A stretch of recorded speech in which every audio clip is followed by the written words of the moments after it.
Morning guys. Gising lang. Lunes ngayon. Pasok ulit.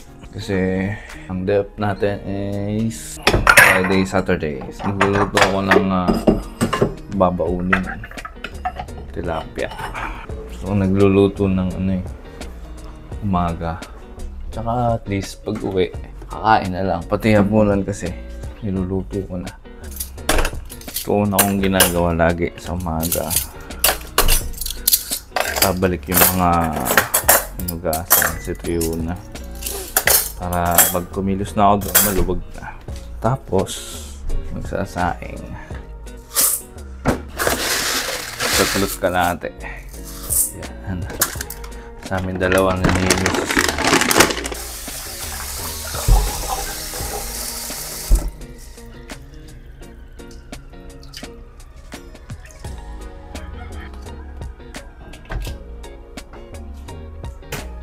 Ngayon, ugasan ko naman yung ginamit kong air fryer kagabi.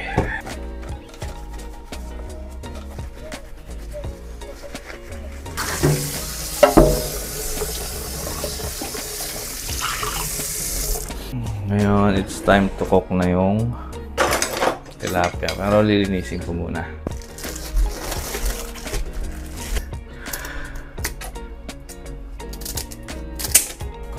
So yung tilapia, ako nakikita nyo, wala nang bituka. Tinanggal na. Ayan, so ito na lang aalisin natin. Tinanggal ko na yan.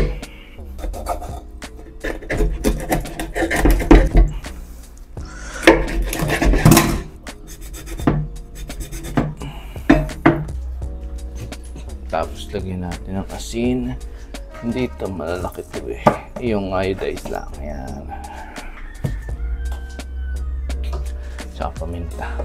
Dito ko lang natutunan yung maglagay ng paminta sa pinipritong isda. Masarap naman. Nakikita ko na sa mga housemates ko dati.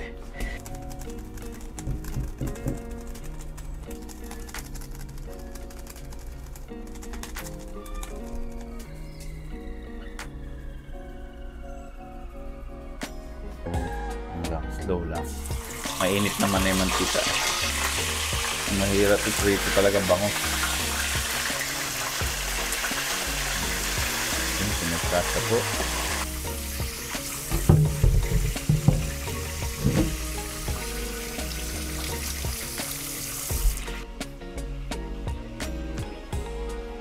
So, alas 9 pasok ko. Si wife 12 PM. Sasabay na siya sa akin kasi siyempre mahirap mag-commute. Para sa kanya kasi may lalakaran pa mahaba. Kung door to door lang sana yung trabaho nang nakabas, pwede. Kaya maghihintay na lang siya doon. Total may staff house naman kami doon. Pero hindi kami stay in. So usually gumigising ako 6:30 para magluto na sa umaga. Init na nga.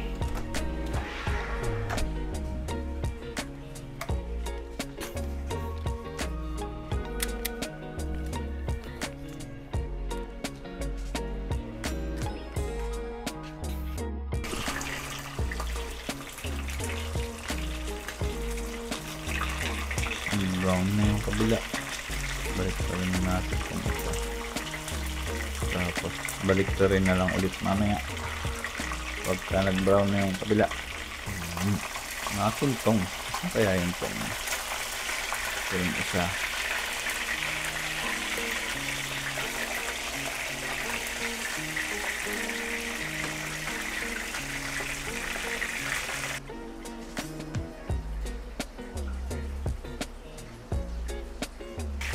Yan, dito ginagawa ko dyan.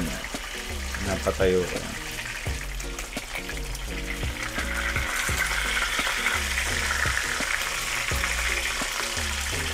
Yan.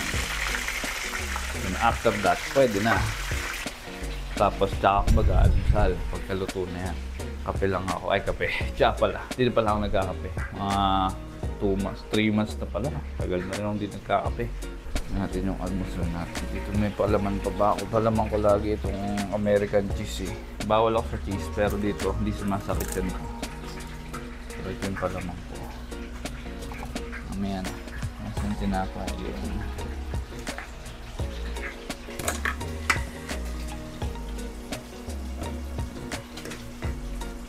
babaon. Okay guys, tapos na.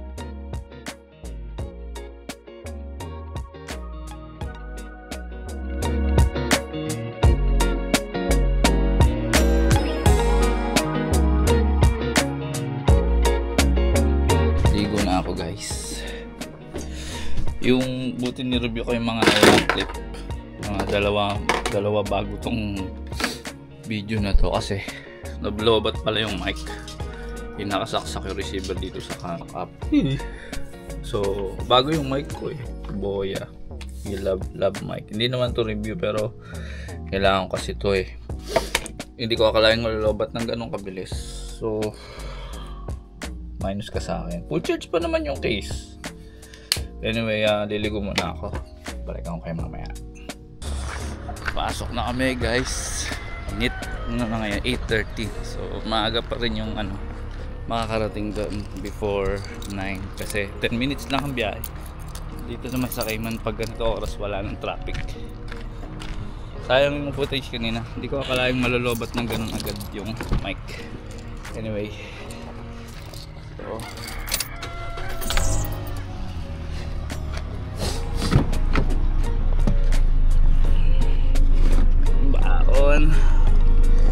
balikan na lang iba kasi meron dahil dun na si wife magliligo sa work sa staff house. Sinawin muna natin, napakainit na. Buti naalala ko yung aking Kaya nga nakita ko yung kanina eh. Sabihin ko sana sa'yo eh. Nakalimutan ko, naman. hindi ko nakaalala. Hindi, binuksan ko lang yung sabi ko, ano ka pala? Hindi mo naman kasi bubuksan. Saan na? Maglista ka ng bibili, nabalandang ka. Ako din. Basta, hindi, kung may ano nga ba yung makalimutan. sinabi ko? Yun, strawberry jam. Safeguard, tsaka Dove. Hands. May safeguard ba doon? Sa poster, wala naman. Doon tayo bumibili. Ano ka ba? Saan ba tayo bibili? Alam ko dito lang meron. Safeguard yung huli natin ginagamit. Oo, pero akala ko nabili natin sa